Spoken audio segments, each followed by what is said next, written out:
സുഹൃത്തുക്കളെ, മമ്മൂട്ടി എന്ന് പറയുന്ന മനുഷ്യൻ റിയൽ ലൈഫിലും ഒരുപക്ഷെ ചില സിനിമകളുടെയോ അല്ലെങ്കിൽ ചില പ്രോഗ്രാമിന്റെയൊക്കെ പ്രൊമോഷൻ വീഡിയോയിൽ പോലും അഭിനയിക്കാൻ തുടങ്ങിയിരിക്കുന്നു ഞാൻ പറയാൻ വരുന്നത്. ഞാൻ ഇതിനു മുമ്പേ അങ്ങനത്തെ ഒരു വീഡിയോ ഇറങ്ങിയായിരുന്നു. അവിടെ ഭ്രമയുഗം എന്ന് പറയുന്ന ഒരു സിനിമയുടെ ട്രെയിലർ ലോഞ്ചിങ് ഗൾഫിൽ നടക്കുന്നതിന്റെ തൊട്ട് തലേ ദിവസം, നാളെ ഇന്ന ദിവസം ഇന്ന സ്ഥലത്ത് വെച്ചിട്ട് ഭ്രമയുഗത്തിന്റെ ട്രെയിലർ ലോഞ്ചിങ് ഉണ്ട്, നിങ്ങൾ എല്ലാവരും വരണം വരില്ലേ എന്ന് ചോദിച്ചുകൊണ്ടൊരു ചോദ്യം ഉണ്ടായിരുന്നു. ആ ഒരു ചോദ്യം ഒരുപക്ഷെ ആ സിനിമ കണ്ടവർക്ക് മനസ്സിലാവും.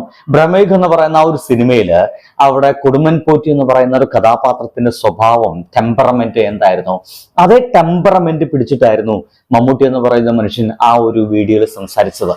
എന്ന് വെച്ച് കഴിഞ്ഞാൽ അസല് കൊടുമൻ പോറ്റി അപ്പോഴും മമ്മൂട്ടി എന്ന് പറയുന്ന ഒരു മനുഷ്യന്റെ സ്വഭാവത്തിൽ നിന്നോ ജീവിതത്തിൽ നിന്നോ പോയിട്ടില്ല എന്ന് നമുക്ക് ഫീൽ ചെയ്യുന്ന രീതിയിലായിരുന്നു ആ ഒരു മനുഷ്യൻ നിങ്ങൾ എല്ലാവരും നാളെ വരണം എന്ന് പറഞ്ഞുകൊണ്ടുള്ള ആ ഒരു വീഡിയോ ചെയ്തത്.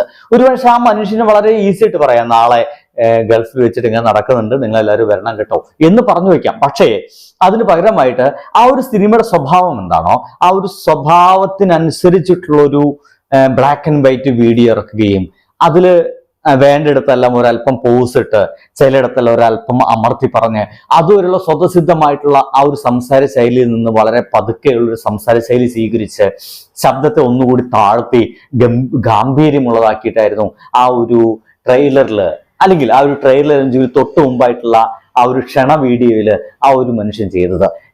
നമസ്കാരം. നമ്മുടെ ഭ്രമയുഗം എന്ന് പറഞ്ഞ പടം ഈ ഫെബ്രുവരി 15 റിലീസാകുകയാണ്. ശനിയാഴ്ച 10 അബുദാബി അൽവാദ മാളിൽ വെച്ച് ഞങ്ങൾ ട്രെയിലർ ലോഞ്ച് ചെയ്യുന്നുണ്ട്. എല്ലാവരും വരണം. അപ്പോൾ അവിടെ വെച്ച് കാണാം. ശനിയാഴ്ച 10 അൽവാദ മാൾ, അബുദാബി. ഞാൻ പറഞ്ഞത് രണ്ടാമത്തെ ഒരു വീഡിയോ കൂടി മമ്മൂട്ടി എന്ന് പറയുന്ന മനുഷ്യൻ്റെതായിട്ട് എത്തിയിട്ടുണ്ട്. അത് വേറെ ഒന്നുമല്ല, ഗൾഫില് ഇതേപോലെ തന്നെ അദ്ദേഹം ഒരു കാര്യം അനൗൺസ് ചെയ്യാണ്. ഇനി വരുന്ന കുറച്ച് ദിവസങ്ങൾക്കുള്ളില് ഗൾഫിലെ എല്ലാ നടന്മാരും ഒട്ടുമിക്ക താരങ്ങളും അണിനിരക്കുന്ന ഒരു വലിയ മെഗാ ഷോ ഉണ്ട്. ആ മെഗാ ഷോയ്ക്ക് നിങ്ങൾ ക്ഷണിക്കുന്നു കേട്ടോ എന്ന് പറഞ്ഞുകൊണ്ട് ചുമ്മാ ആളുകളൊന്ന് ക്ഷണിക്കുകയാണ്. പക്ഷെ ആ ക്ഷണിക്കലുണ്ടല്ലോ, ആ ക്ഷണിക്കൽ ഒരു ഒന്നൊന്നര ക്ഷണിക്കല. നിങ്ങൾ അന്ന് കണ്ടോക്കെ. ഒരു കാര്യം പറയാം. ഈ വരുന്ന മാർച്ച് 7 ഖത്തർ 974 സ്റ്റേഡിയത്തില് കേരള പ്രൊഡ്യൂസേഴ്സ് അസോസിയേഷനും 91 ഈവൻസും കൂടെ ചേർന്ന് ഒരു വലിയ മെഗാ ഷോ നടത്തുന്നു. മലയാളത്തിലെ ഒട്ടുമിക്ക താരങ്ങളും ഈ ഷോയിലുണ്ട്. ഞാനും ഉണ്ടാവും. നിങ്ങളുടെ ഭരണം തരില്ലേ?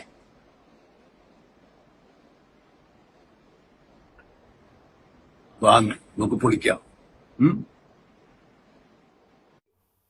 നോക്കൂ, ഈ ഒരു വീഡിയോയിൽ പോലും ഈ ചെങ്ങാതി നോക്ക്, ഭ്രമയുഗം എന്ന് പറയുന്ന വീഡിയോ നിങ്ങൾ കണ്ടിരിക്കും, ആ ഒരു ക്ഷണ വീഡിയോ കണ്ടിരിക്കും. അതിനുശേഷം ഈ ഒരു വീഡിയോയുടെ സ്വഭാവം നിങ്ങൾ നോക്കി വെക്കൂ. ഈ ഒരു വീഡിയോയിൽ അദ്ദേഹം ചെയ്യുന്ന ഒന്നാമത്തെ കാര്യം എന്താ വെച്ച് കഴിഞ്ഞാല് ഒരല്പം കുണുങ്ങിക്കൊണ്ട്, ഒരല്പം തമാശ രീതിയിൽ, കാരണം നടക്കാൻ പോകുന്നത് വലിയ മെഗാ ഷോ ആണ്, അവിടെ സീരിയസ്നെസ്സിനൊന്നും ആവശ്യമില്ല എന്ന് അദ്ദേഹത്തിന് വളരെ വ്യക്തമായിട്ട് അറിയാം. ആ ഒരു മെഗാ ഷോയിൽ മമ്മൂട്ടി എന്ന് പറയുന്ന മനുഷ്യനെ എങ്ങനെയൊക്കെ ഈ ഒരു വീഡിയോയിൽ ഇങ്ങനെയൊക്കെ കാണിക്കാൻ തയ്യാറായ ഒരു മനുഷ്യന് ആ ഒരു മെഗാ ഷോയിൽ ഇനി എന്തൊക്കെ കാണിച്ചു വിട്ടെന്ന് പറയാൻ പറ്റത്തില്ല. എന്തൊക്കെയാലും ക്ഷണിക്കുന്ന സമയത്ത് അദ്ദേഹം കുറച്ചു കഴിഞ്ഞപ്പോൾ നിങ്ങൾ എല്ലാവരും വരണം എന്ന് പറഞ്ഞുകൊണ്ട് വീഡിയോയ്ക്ക് പുറത്തു പോവാണ്. വീഡിയോയ്ക്ക് പുറത്തു പോയ മനുഷ്യൻ വീണ്ടും ആ വീഡിയോയ്ക്ക് ഉള്ളിലേക്ക് വന്നുകൊണ്ട് നിങ്ങൾ വരുന്നേ നമുക്ക് പൊളിക്കാം എന്ന് പറയുന്നത്.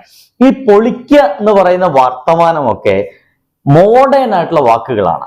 എന്ന് വെച്ച് കഴിഞ്ഞാൽ ന്യൂജ് എന്നൊക്കെ പറയപ്പെടുന്ന ആ ഒരു ചെറുപ്പക്കാരുടെ വാക്കുകളാണ് നമുക്ക് പൊളിക്കാന്ന് പറയുന്ന വാക്കുകളൊക്കെ. ആ ഒരു വാക്കൊക്കെ ഈ ഒരു മനുഷ്യൻ കണ്ടെത്തുകയല്ല, അത്രയ്ക്കധികം അപ്ഡേറ്റ് ആയിട്ടുള്ള ഒരു മനുഷ്യനാണ് മമ്മൂട്ടി എന്ന് പറയുന്ന മനുഷ്യൻ. എല്ലാ ഒരു കാര്യത്തിലും അങ്ങനെ അപ്ഡേറ്റ് ആയ ഒരു മനുഷ്യന് ആ ഒരു വാക്കെടുക്കുകയും ആ വാക്കെടുത്തുകൊണ്ട് ആള് മുമ്പിലേക്ക് ഒരു വീഡിയോ ഇറക്കുമ്പോൾ ആ വാക്ക് ആ വീഡിയോയിലേക്ക് എത്തണമെന്ന് ഈ ഒരു മനുഷ്യൻ ആഗ്രഹിക്കുകയും ചെയ്യുന്നുണ്ടെങ്കിൽ എന്തോരം ഈ ഒരു മനുഷ്യൻ അപ്ഡേറ്റ് ആയിരിക്കുമെന്നൊന്ന് ആലോചിച്ച് നോക്കിയേ.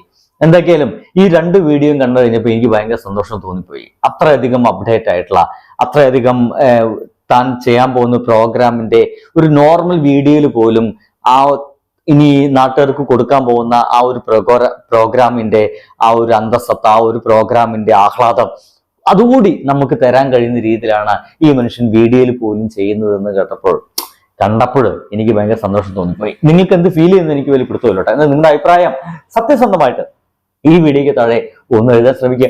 കമന്റുകൾക്കൊക്കെ ഭയങ്കര വിലയുണ്ടത്, അതെനിക്ക് നല്ല വിലയുള്ള കമന്റുകളാണ്. അതുകൊണ്ട് നിങ്ങൾ ആ വിലയേറിയ കമന്റുകൾ ദയവ് ചെയ്ത് ഇതിന് താഴെ അഭിപ്രായങ്ങളായിട്ട് എഴുതുമെന്ന് വിചാരിക്കുന്നു. ബൈ.